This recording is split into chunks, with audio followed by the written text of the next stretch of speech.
This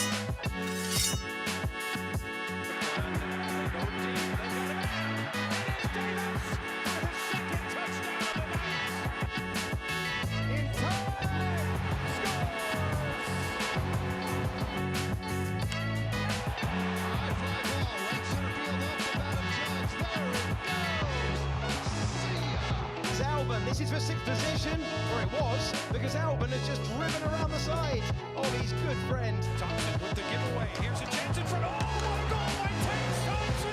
TNT blows it up. Or Quinn. Or Paterka. I think they perform better. You know, just they have better chemistry. They move on the ice better. They pass better.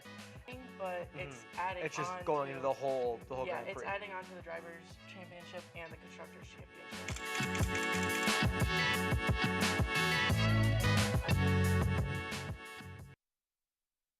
What's going on, sports fans? And welcome to tonight's episode of Sports Hour.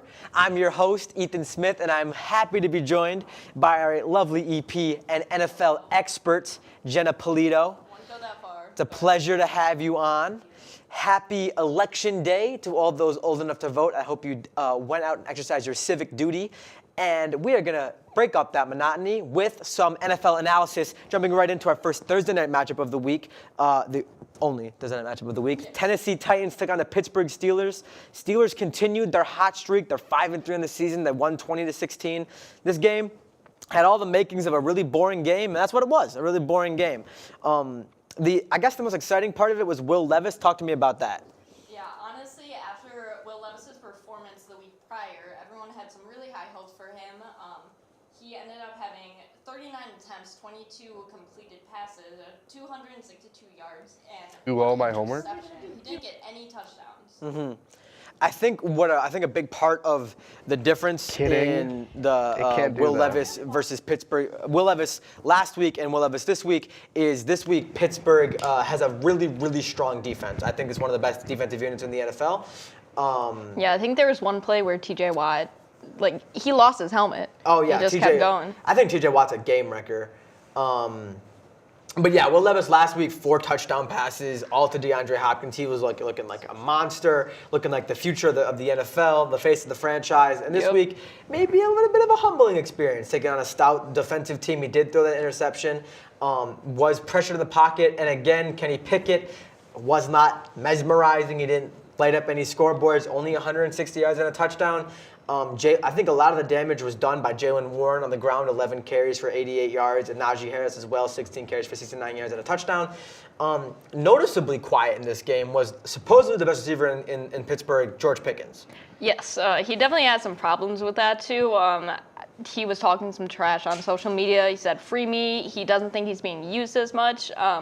But the head coach did come out and say he's not worried about it. It's no sweat off his shoulder. But yeah, I mean.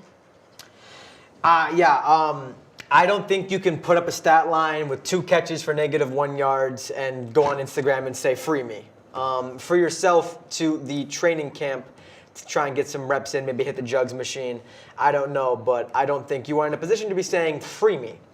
No, definitely not. And now we're going to travel over to Frankfurt, Germany, where the Kansas City Chiefs became the first team in NFL history to win in 4 different countries. They've won in Mexico, they've won in the United States, obviously, they've won in Mexico, London, and Germany. So they're the first team to win in 4 different countries, and it was ugly. Yes, it was not the best showing for either of these squads. I'm in the camp that the Miami Dolphins are elite frauds. They have only beaten teams that are less than 500.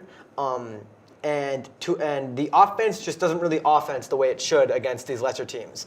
KC jumped out to a really early 21-0 lead and then hit a wall at halftime. Talk to me about it. Yeah, honestly, I was going to talk about Tua again, but if you look at the Dolphins' records, all of the teams that they have beaten, they all have losing records. And then since they are 6-3, they have lost to us, the Chiefs, and the Eagles. So, I mean, all teams who are supposed to be really good. So maybe they can't get it done under the bright lights, but it's not gonna get any easier here on in. Definitely not. You got a feisty Jets. You got to face the Bills again. You got to face the Jets again. The Patriots are kind of a joke, but there's lots of other strong teams. And even if you do win the division, which they're currently in first, how comfortable are you having not really any big statement wins? You know, I'm in the camp that you can only beat who you play against, but also if the teams you do play against that are really, really good, what's like if the teams you play against that are supposed to be good, that are like supposed to be like the competitive games against really good teams, and you're not winning them, or if you're not really even competing, because this game really wasn't a game until late in the fourth quarter when Tua missed a really, arguably a wide open Cedric Wilson Jr. for this game-tying touchdown. Yeah, I mean, this game just wasn't pretty at all, like you said. I mean, if you look, Patrick Mahomes, he had 20 for 30, only 185 yards. Isaiah Pacheco, he was the rushing leader with just 66 yards. I mean, that's just not kind of the numbers that you're expecting these players to be putting up, but... No doubt. And obviously Taylor Swift didn't travel with the team to Germany, so Travis Kelce, 3 catches for 14 yards. We talked about it, and I'm going to keep beating the dead horse.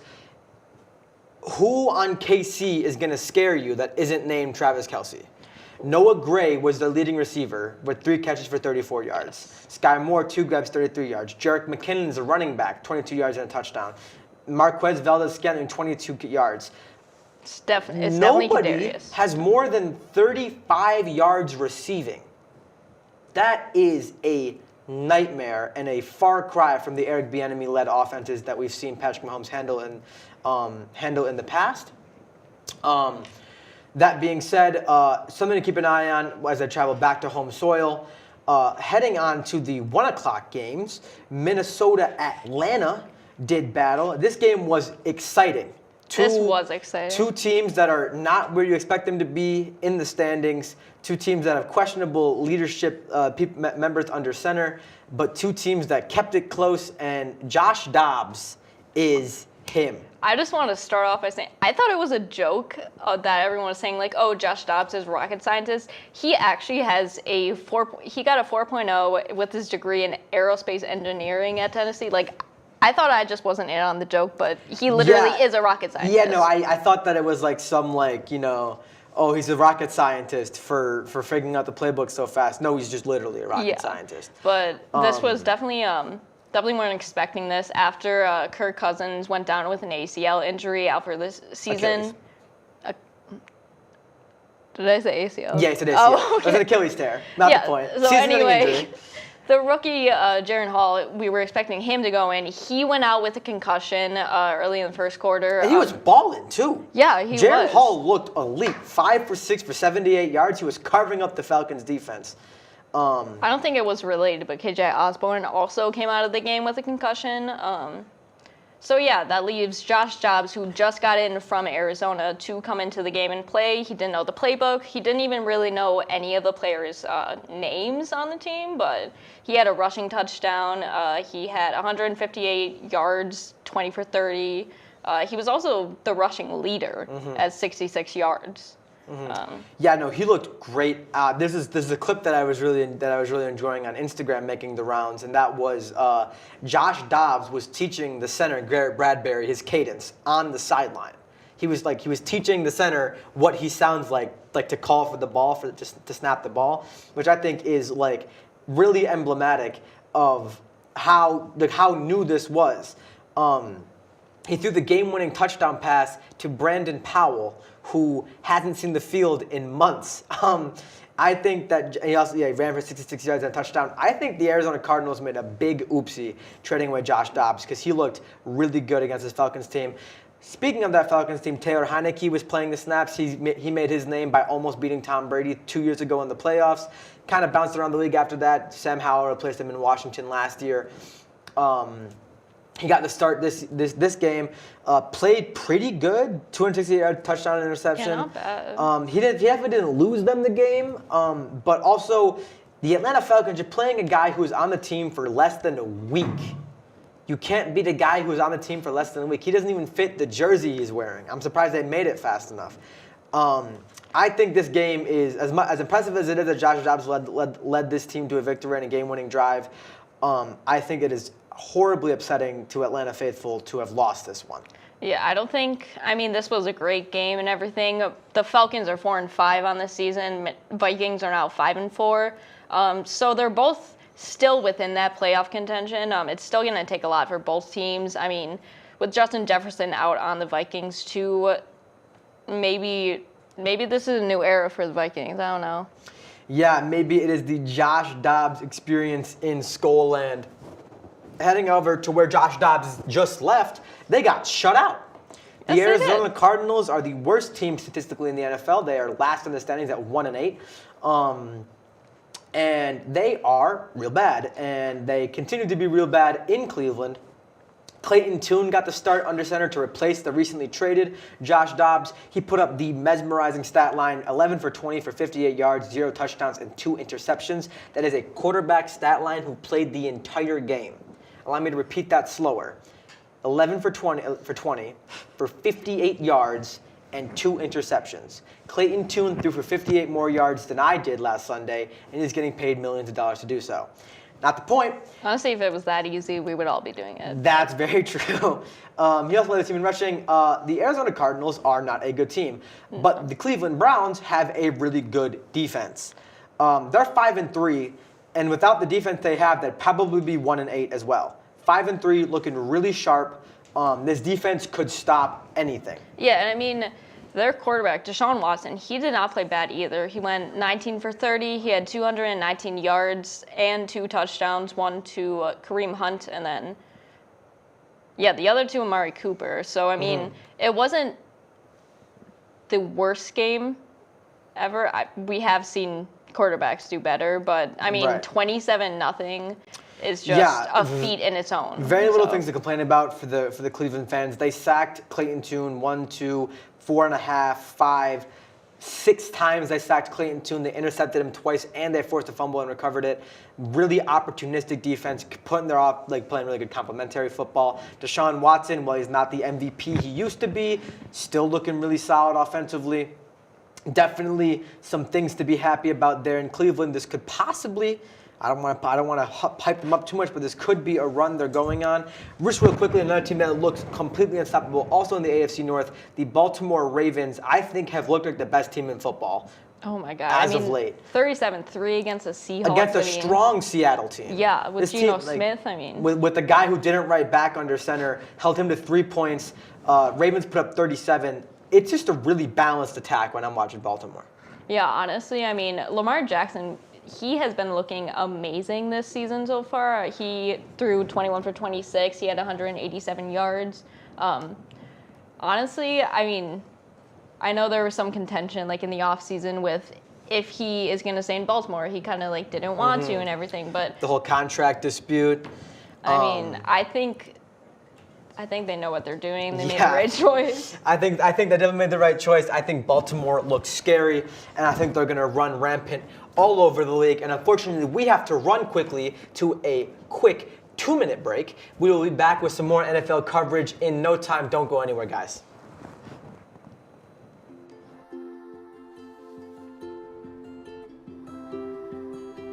To Sofia and Gabriel, Miss Flores, my little flowers. Even though these old knees can't follow on your adventure to the forest today, these flowers represent my love, so you can take me with you wherever you go, near or far. These stitches and threads join us together. Me, your mother, and both of you. And wherever you see a flower, a bird, a beautiful tree, know that my love is with you as you bring our colorful stories to the world. Make the forest part of your story at a park near you. Find one at discovertheforest.org. There was an old woman who lived in a shoe. She had so many children, she didn't know what to do.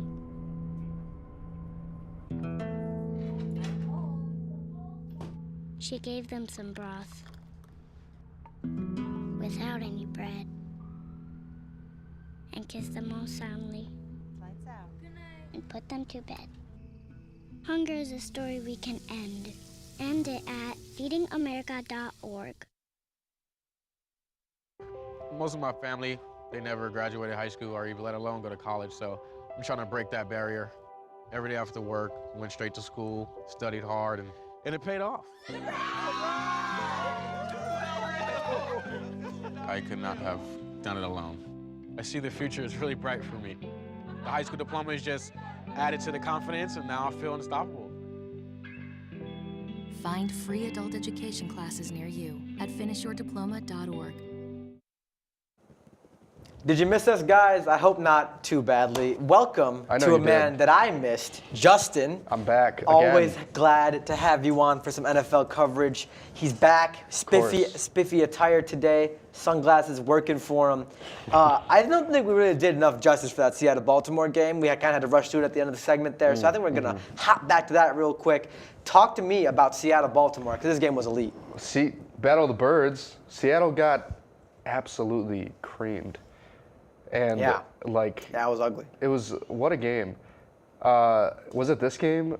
No, I'm thinking of a different game. But Lamar Jackson did super well. And yeah, he played out of his mind. What a game for Keaton Mitchell. I swear Baltimore is just finding running backs like out in the parking lot. I've never even heard of him. I haven't heard of the name before, but like Gus Edwards. Who's Gus Edwards? Apparently he's the next LaDainian Tomlinson. But yeah, no, these guys in Baltimore, I think that Baltimore right now is looking like the strongest. I mean, teams, obviously there's teams like Team Spike and Team Slump at different points in the season. The Bills experiencing a slump right now. We'll get to that later. But Keaton Mitchell, 9 carries, 138 yards and a touchdown. Lamar Jackson, 10 for 60. Lamar won the MVP unanimously a couple of years ago. I think he's looking better, if not, he's looking just as good, if not better, as he was in that MVP season right now. Like I said, slumps and spikes. I think Baltimore's experiencing a spike right now. I think Philly is slumping slightly, even though they keep winning games. They're still slumping. They're not looking as good as I think they should be. San Francisco, obviously, on a 3-game losing streak. They're slumping. So we'll have to kind of take it as it comes. But right now, I think Baltimore is looking like one of the better teams in the NFL. Yeah. Just in general, I'd say probably second, if not the best. They're looking elite. Yeah, no, it'd be fun. It's gonna be fun when they haven't played the Eagles yet, right? They have not. Yeah. So is that scheduled? I think they might, but they're not divisional opponents. They might not be playing them. I'm not sure. Oh, okay. I would have to look. That would be a very exciting game. Yeah, I mean, they might meet in the Super Bowl. Who knows? Well, yeah. But that's enough on that, I feel. Talk to me about the week C.J. Stroud must be having right now. Oh, my God. What a Superman. This guy put the squad on his back. Oh, my God. He dropped 470 yards with not 1, not 2, not 3, not 4, 5 touchdowns. Five touchdowns. That is 470 yards is the most yards passed for ever by a rookie quarterback. Ever. In the history of the NFL, no player has thrown for more yards in a rookie season game than C.J. Stroud. That's a video game stat line. That is a video game stat. 30 for 42. That's like 99 overall. Maxed out on everything. Maxed out on speed. Maxed out on strength. Awareness, throw accuracy, throw power. Creativity. He's got it all. He's got everything. He's C.J. Stroud. Keep in mind, he's 22 years old. Keep in mind. That's my age. Keep in mind, he was taken second. He wasn't even the first overall pick. He dropped to 2. So what was going on in Carolina? What tape were they watching? Mike Mayock gave him the wrong draft order, I guess, because C.J. Stroud looks like one of the most polished quarterback prospects out of college I've seen in a very long time. Yeah, especially after this game. It was insane watching the highlight reel. Watching the highlights after this one, catching it on NFL Red Zone. Maybe just watch the game entirety. 39-37, very exciting. Game-winning drive for C.J. Stroud. 470 yards, that's a ridiculous number. But I think what's more impressive than the 470 yards is the lack of interceptions this kid's thrown. Yeah. 22 years old, and when he was coming out of the draft, the big knock on him was he scored low on the IQ tests. I don't even know what it's called, like the ability to like read things. like quickly. Yeah, I don't like- know. yeah, just like like the awareness the tests awareness, or whatever. right. He got very low on that, and so he dropped to 2. Well, he has thrown 2 interceptions the entire season. Seems Through pretty rare to 9 me. games of play, he has thrown 2 picks. Bryce Young has thrown more than 2 interceptions in single games before. The kid who went before him, Bryce Young, who I think has a lot of trouble going on in Carolina right now. absolutely. But I think C.J. Stroud is. Didn't he get like 3 interceptions this week? They should give him the Rookie of the Year award now, I think. Oh, yeah, he's they definitely should have getting it. trotted it There's out no doubt at the end of this game. on a silver platter, giving it to him. They should just call it the C.J. Stroud Rookie of the Year award now. Oh yeah, absolutely. After this game, this was and no interceptions, 42 attempts. It's not like he's running the ball every play he gets. That's 42 attempts, and he's completed on 30. No interceptions. It just what a game for him. Yeah, an incredible game, and he's an incredibly fun player to watch. I think he's one of the best young quarterbacks in the league, and I think he's going to be around, and then we're going to talk about on this show for a very long time. Absolutely. A name that hopefully doesn't fade to irrelevance is the first overall pick, Bryce Young, who got blown out again. The Indianapolis Colts were feasting on him in Carolina, 27-13. Gardner Minshew, the stash, 127 yards and a touchdown, got it done. But this game was more about the defense, wasn't it? Oh, absolutely. The Colts, right from the get-go, you saw their bright, clean, white fits running at the O-line, running through the O-line at that, right at Young. What a game for their defense. It was great. It was great to watch. They picked off Bryce Young. Guess how many times? Was it 3? 3. Yep, 3. 3 is the magic number, unless you're C.J. Stroud, because he's only thrown 2 interceptions all season. Young threw 3 in a game. He's out there throwing like Josh Allen with these interceptions. How old is Bryce Young? I think he's 21. Don't quote me. 21. Oh, he's young. Yeah. Bryce Young is young. Bryce Young is living up to his last name. Yeah. Good job. At least you got Kenny that Moore, going for you.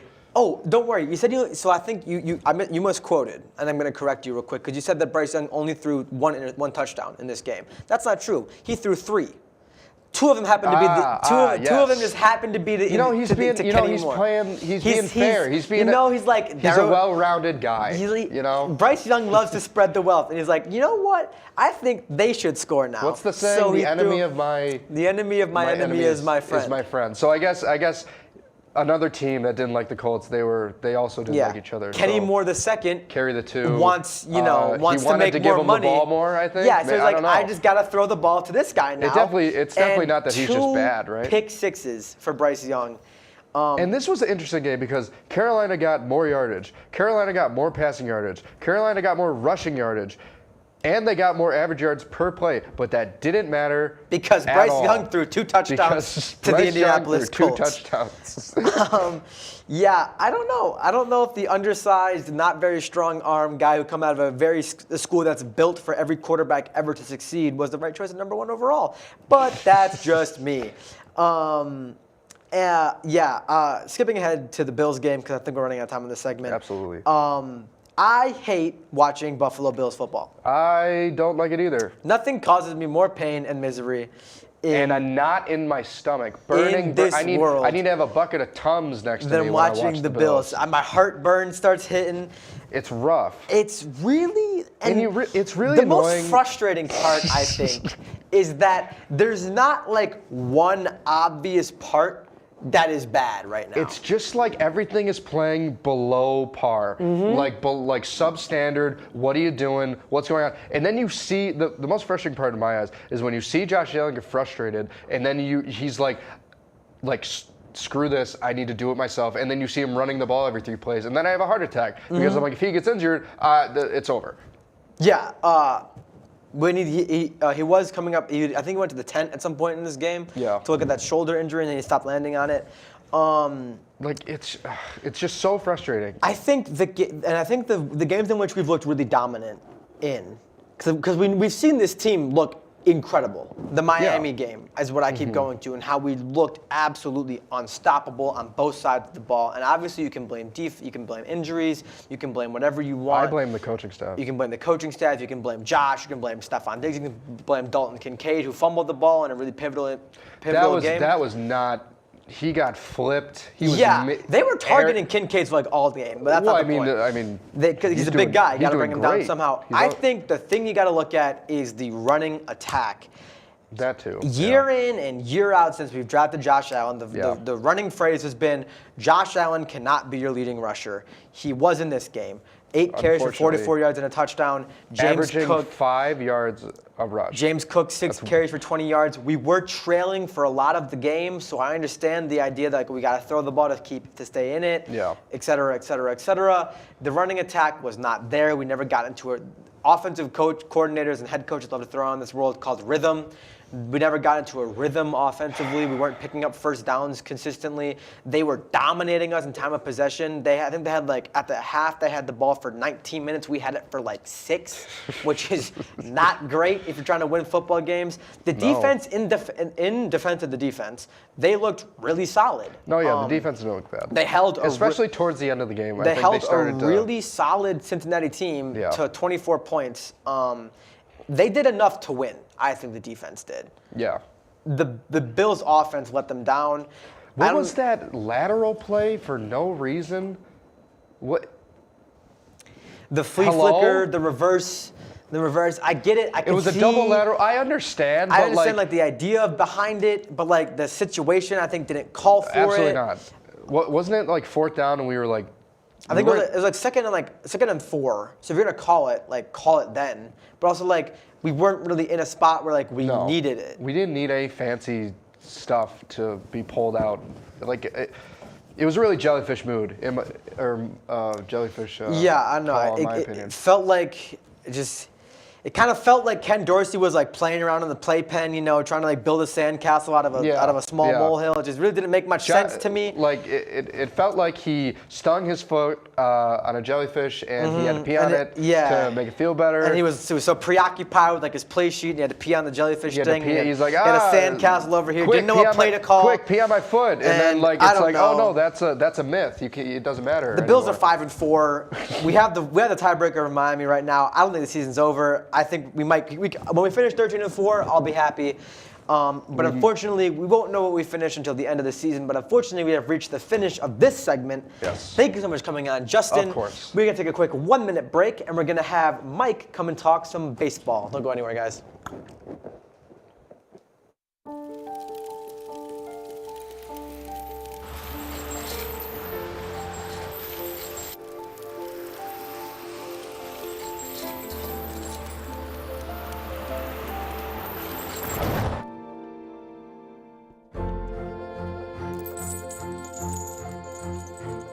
Did you know dragging chains can spark a wildfire? Only you can prevent wildfires. When I was in foster care, I never knew when I would have to move, so I always had my suitcase ready to go. Then one day, I was adopted. My new parents opened their hearts and home to me. My parents cook my favorite breakfast for me every morning. My parents take me on trips I never thought I would go on. They gave me a home and an even better reason to use that suitcase.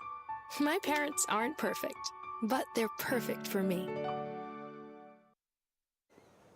Wait a minute. We're not talking NFL football. 1 second here. There we go. There it is. We're talking some stick and ball. Hold on. Let's ask them if they have any more pixels back there for this image. Let's talk to the resolution manager, see if he can get us some higher res photos. I think it looks fine. Looks fantastic. For our purposes. And I think the Texas Rangers also think it looks fine up there, or that's down there in Austin. I'd say they do. We're back. We're back.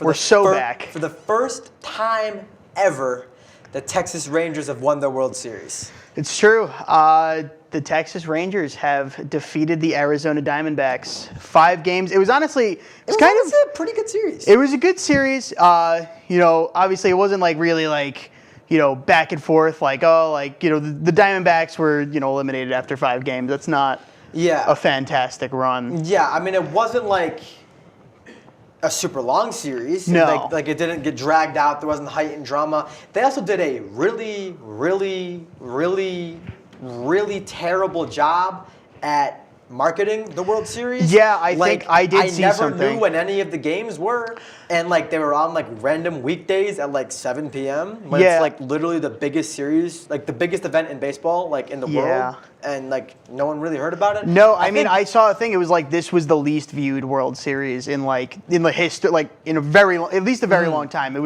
There was something like the viewership was way down this year. Yeah, viewership was way down. Especially compared because viewership was up overall for MLB like in general. Across the league. Yeah, for the season. For the season. Because they made all those rule changes, and I guess that as much as everybody kind of complained about it, I think it did actually bring in a new audience. I loved the rule changes. I personally did too. I think it made the game a lot more enjoyable. I think there's a lot more actual baseball being played rather than like random like 30-second pauses before the pitcher throws the ball.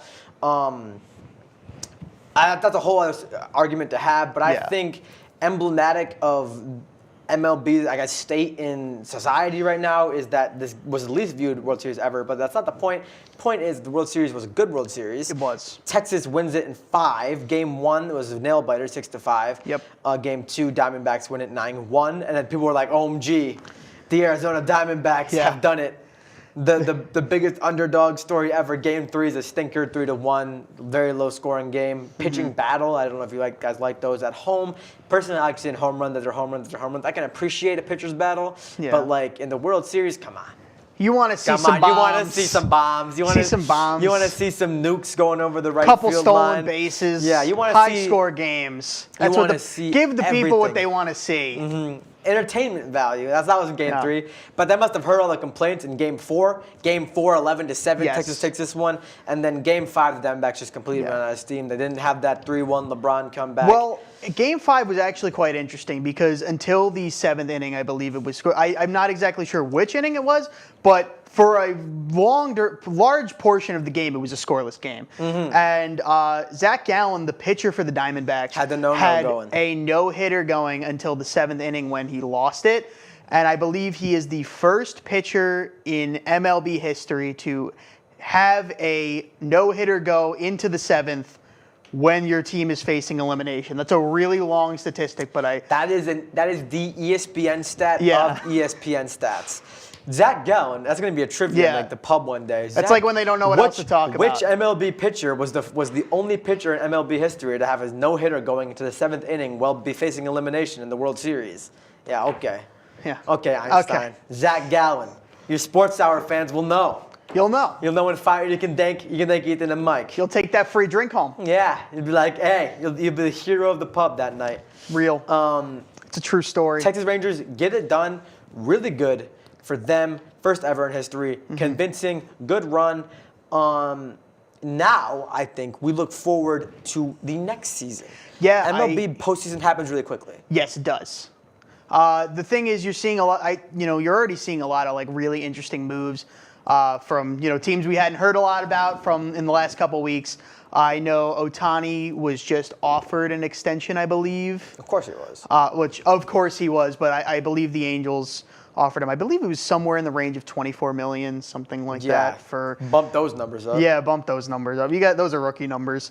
But, Ohtani, obviously the Angels are going to try to get him back. A lot of interesting moves just around the league. Yeah, managers. Getting hired. Craig Counsell was brought on to the Chicago Cubs. Just a whole lots of stuff. Jeff Greenberg was hired as an executive as the new GM of the Detroit Tigers. Dusty Baker obviously had already announced that he would retire, and he finally formalized that retirement. Craig Counsell of the Stros goes to the Cubs, I think. No, sorry, not the Stros, the Milwaukee Brewers. Crosstown rival. Interesting to see how that changes. Yeah. David Stearns is hired as a new executive member of the New York Mets. Obviously, that affects you as well as Carlos Mendoza. Then will be the new skipper for. Yeah, that's over from. One of them's over from the Yankees, right? I believe. Mendoza was the Yankees bench coach. Yep. The bench coach for the Yankees, staying in the city. And unfortunately for some Yankees fans, I know I would be unhappy if I was a Yankees fan. It was announced that Aaron Boone is expected to return as the manager of the New York Yankees next season in 2024. We're going to see a lot more thrown gum next year. I think that is the largest mistake New York could make. Yeah, it's interesting. I mean, it's going to be really funny as a Mets fan, especially to watch him yell at umpires. As a Blue Jays fan, thank you, New York. But also, like, if Cashman and Boone come back next season, sell the team. Angel Hernandez does not want the smoke with Aaron Boone. Sell the team. Sell the team. If you're going to bring back Booney and Cashman next year, I don't know what to tell you. I think that it's, I don't know. Billy Epler resigned as GM of the Mets, replaced by David Stearns. That's really all. There was a little bit of controversy surrounding that one. I believe something with him putting like on a ghost IL something. It was an interesting situation. I'm not totally sure that personally. I think they were looking for an excuse to get rid of him. Phantom IL stints. Yeah. I don't even know like roster manipulation. People weren't actually injured. Yeah. Who knows? Phil Nevin has been announced he will not return to the new Los Angeles Angels. Not a big shock there. I think when you have that roster, you expect greatness, and when it's not delivered, it is bad.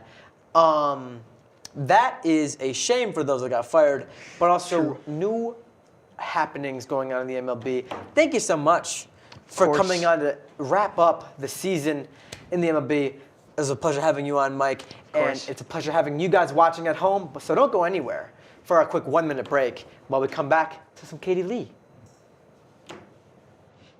When you think of the local lowdown, what do you think of?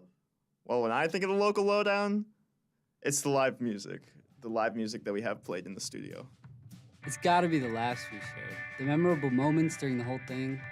Oh my God, so fun. The local lowdown for me is the people behind the scenes, the amazing team that we have making the show. Oh, it's gotta be exploring all sorts of genres and music I've never heard before. Oh, easy. Going out to shows and talking to artists and getting the latest news on what they have planned for the future. It's about these artists, man. Giving them a platform to showcase what they've worked so hard on and show their music to the community. It's all about supporting the local scene of music to keep it running for years to come. And of course, the band merch. You can't forget about the merch.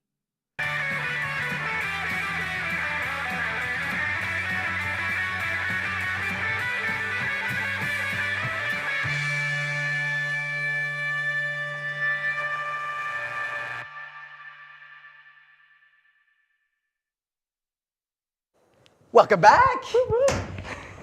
Can't forget about the merch, guys.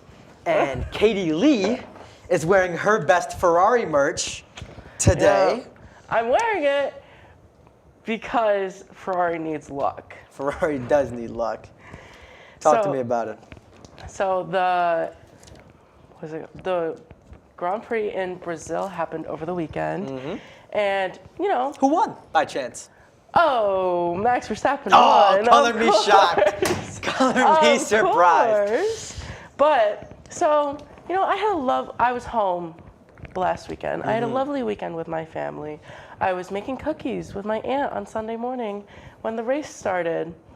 And I looked down at my phone, and what do I see? I see Charles Leclerc in the barriers on the formation lap. His race done. Didn't even start. And DNS. he started second. DNS. He was second in the pole position, and he did not start the race. What even happened, Katie Lee? This is your guy. This is your boy right here. This is Charles Leclerc. So apparently it was a hydraulics failure, but then apparently it just came out that like the car shut itself down, or else in like a couple meters it would have like caught on fire. So like the detection system in the car shut itself down because it knew that it was going to. Ferrari not be was good. trying to kill their own driver. No, really, yeah. That's crazy. Also, so many crashes. Alex Albon, Magnussen, Zhou, Bottas, and Russell all DNF'd. Yeah, so in the beginning, Alex Albon got somebody, I don't remember who it was, but it was like Alex Albon. No, it was whoever was in the middle, Alex Albon, and then Kevin Magnussen up here, and whoever hit Alex Albon hit him in the rear tire. And Alex Albon spun and hit Kevin Magnussen, and they both went off, and they were. I bet the guy in the middle was fine though. I bet he finished the race. Yeah. Do they penalize people for causing crashes? Yes, they do. Okay, thank goodness. But there's like a fine line between racing incidents and like causing crashes.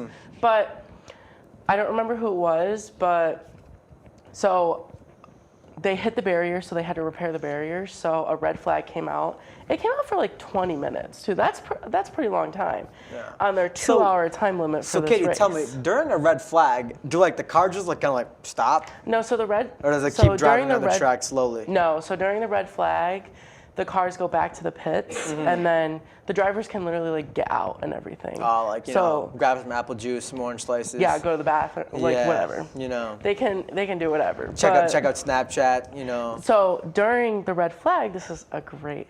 So Daniel Ricciardo and Oscar Piastri, the two Australians, they picked up damage on the first lap. Also, the crash between Alex Albon and Kevin Magnussen was in the first corner of the first lap. So they didn't even finish like a racing lap before yellow flags came out, red flags came out.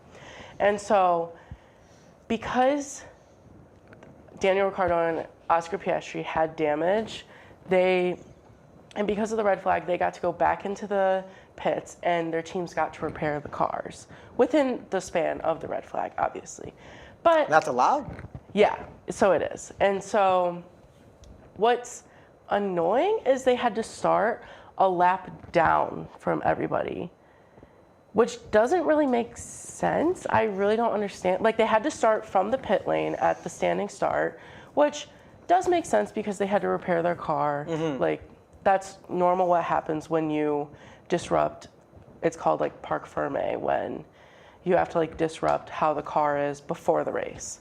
And so it makes sense that they had to start from the pit lane, but they also made them start a lap down. So they're never going to unlap themselves from the whole grid. Right. Starting from the back, It's a lot to make up there. Like, Max Verstappen ends 30 seconds before and never laps the whole grid. So they were just kind of doomed from the start, but... Ricciardo and Piastri, obviously 14th. Among those that finished, out of the 14 races, there were 14th and 13th. Piastri was down 2 laps from Verstappen when he finished, and Ricciardo was down a full lap. But I think the crashes sort of contributed to some new names getting shot up on the podium. Unfortunately, Sergio Perez did not crash this race. He finished 4th. Unfortunately. Norris was only 8 seconds behind Verstappen. Yeah, so actually Lando Norris and Max Verstappen were fighting at one point, which is a new thing for Max Verstappen this season. So that's good. he's not used to competition when he's riding in the front. But so Lando Norris, there's like a little backstory between Lando Norris and Fernando Alonso, because Lando Norris took Fernando Alonso's seat because in 2018 when Lando Norris first joined F1 with McLaren, and because Fernando was retiring. And so Fernando Alonso was kind of like a big brother to Lando Norris when he was retiring. He's a great legend in the sport. And here's this rookie coming in and replacing your seat that you gave up. And so this is the first time they shared a podium. So it went Max, and then Lando finished 2nd, and then Fernando finished 3rd. And it was Fernando's first podium in a long time for the season. He started out the season back to back podiums, and then nothing since then. And so Aston Martin their pace looked good.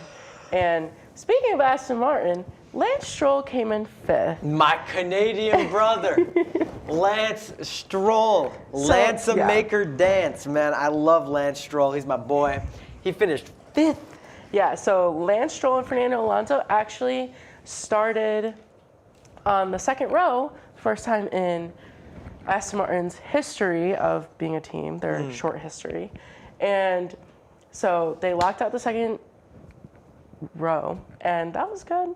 I liked watching it because qualifying ended in a red flag, like with 5 minutes to go, which is a lot because they go out and they do their last laps right, like as late as they can. Right. And because it started downpouring in Brazil, like the sky literally went from like day to night.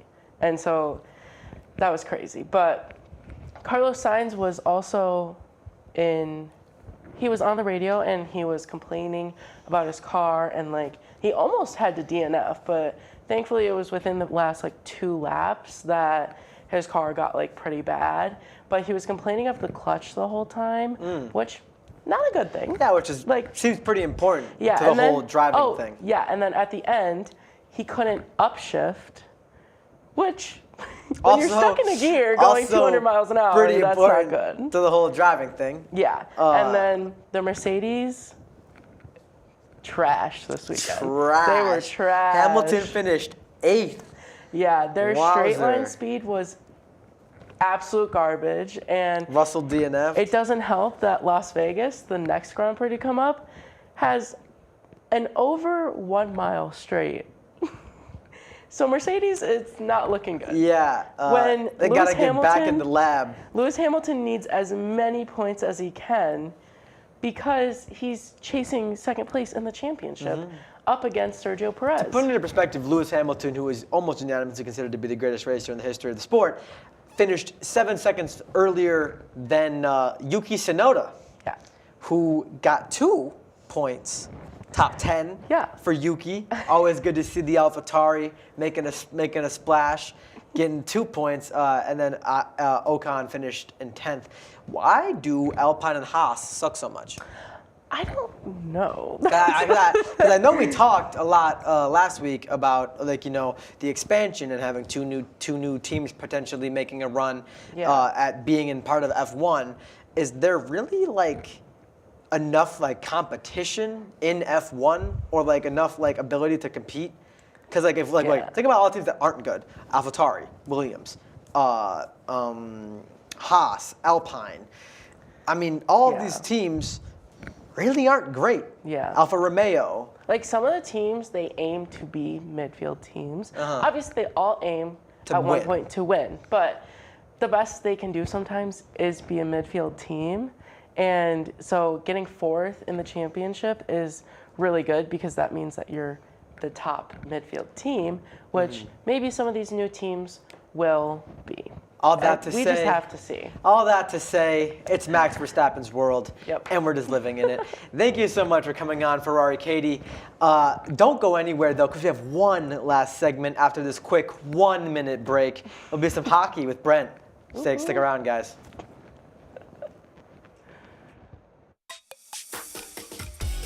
This one's for the real ballers and shot callers, the sisterhood of women in tech. They're discovering cures, building apps, and programming the blockchain. They're CEOs, worldwide hustlers who can make it rain. They're tearing down the old boys club and seeing big gains. Because when women in tech come together, you know they make that change.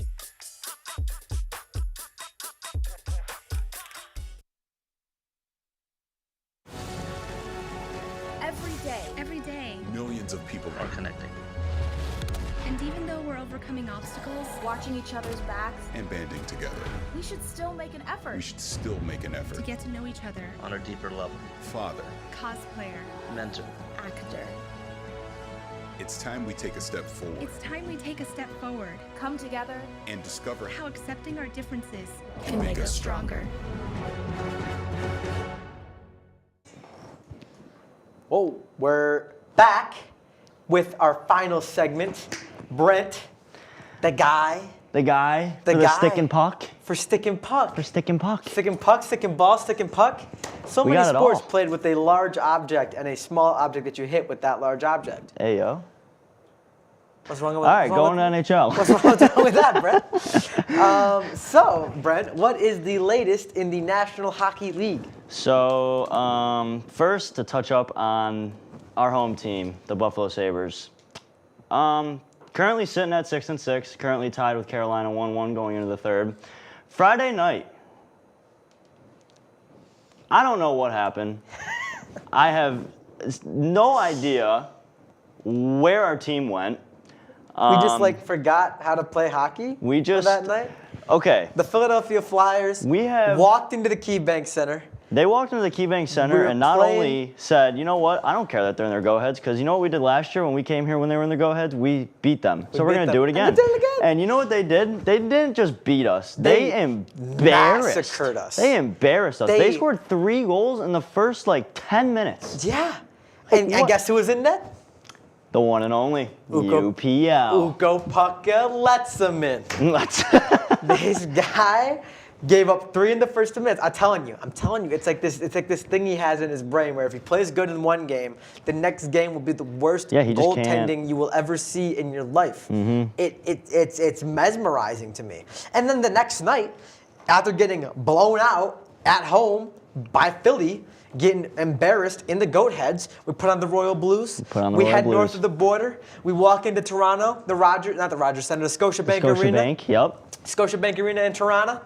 Blow them out 6-4. Yep. We scored 6 goals. You know what? I 6 goals. actually did a wild thing that game. I only usually bet. I'm 22 for anyone at home watching. I'm a legal age person, yeah. So I usually don't bet the Sabres unless I'm at the game, because whenever I'm at the game, I always have high hopes.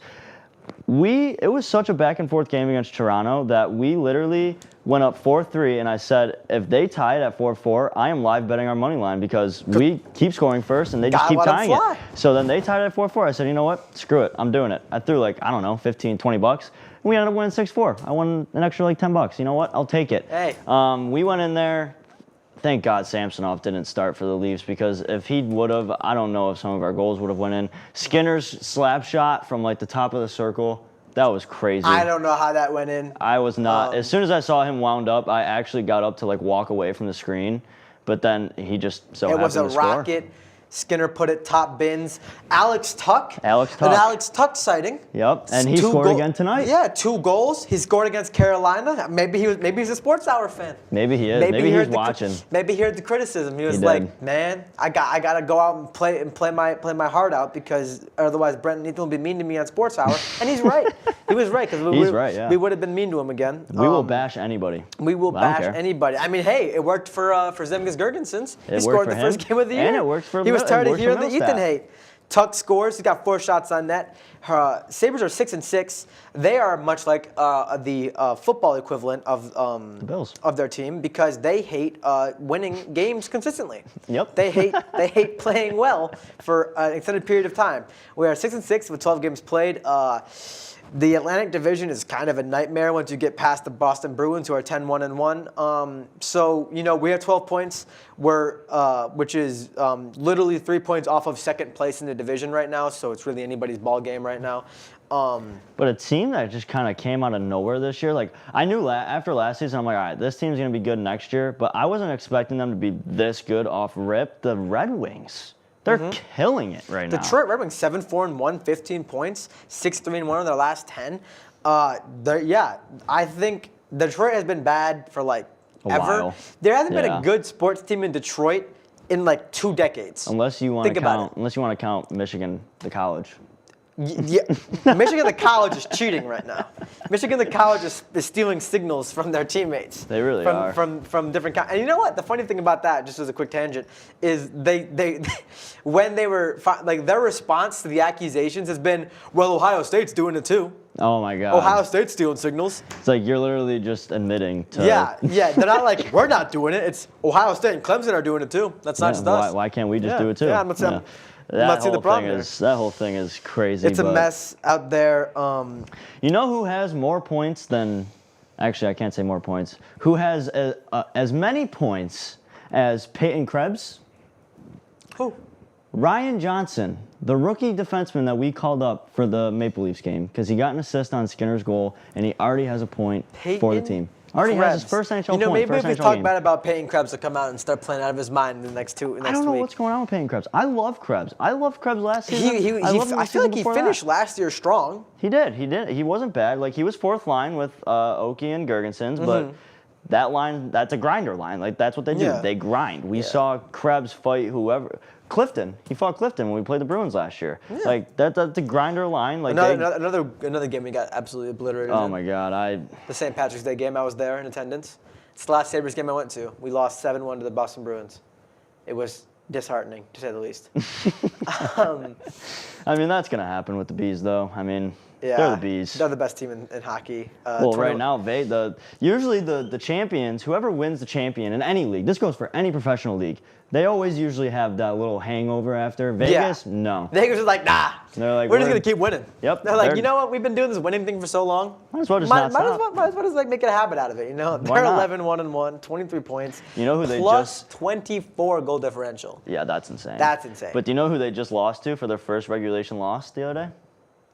Anaheim Ducks. The Anaheim Ducks. Because why not? Trevor Zegras and Troy Terry. And the boys out there in California. I can't believe it. Even when I saw that game earlier in the morning, I was like, I can low-key see the Ducks pulling this out. I don't know why. It's in Anaheim, and they are that one team. A dream state. The Ducks. They just got the Golden Knights number. Because you put a Golden Knight in a room with a bunch of Ducks, what's he going to do? You know, what's he gonna do? That's a great yeah. Well, who would win? Question. Who would like how many Ducks? Because Ducks is like ambiguous. That's the truth. Yeah, that's the truth. You know, there's only one night. You can't have more than one night. I mean, it's the Vegas Golden Knights, though. Oh, it is the Knights. Well, Knights just slaughter Ducks then. Clearly not, though. But clearly not. In yeah, real life. Not in practice. Not I would agree with that hypothetical that the Knights would win, but puck says different. Yeah. Scoreboard says differently. Anaheim, big win there. Again, we're still really early in the season. Still, I mean, the team with the most games played, funnily enough, is actually the Vegas Golden Knights. They played 13. Every other team has played 12 or less. So there's still 69 to 71 games still to play in the season. So the proof is not yet in the pudding. The pudding is still in effort of being made. At the moment, maybe it'll be a nice plum, and maybe the Sabres will go on a 20-game winning streak. You never know. Or we go on a 20-game losing streak. You know, who knows? We like doing that, too, every year. Because Donnie Meatballs, I think, is the best coach we've had in over a decade. And that's saying a lot, because he's not a good coach. He's our best coach since Lindy Ruff. And you know what's crazy is Lindy Ruff, after he left us, he went to the Dallas Stars. Do you know what he did with the Dallas Stars? He led them to a Stanley Cup final. They didn't win it. But then he got fired. You know where he could have came back to if he really wanted to, if we would have gave him the call? Yeah, Buffalo would have had him with open arms. And no, you know what he does? He goes to New Jersey and has been in playoffs for the last 3 years in a row. Last year finishing with 106 points. The worst part is, we would be happy with just a playoff. Just a playoff. Well, like, I have not, how long has the drought been? It was 2011. So 2011. I was not yet sentient. A long time.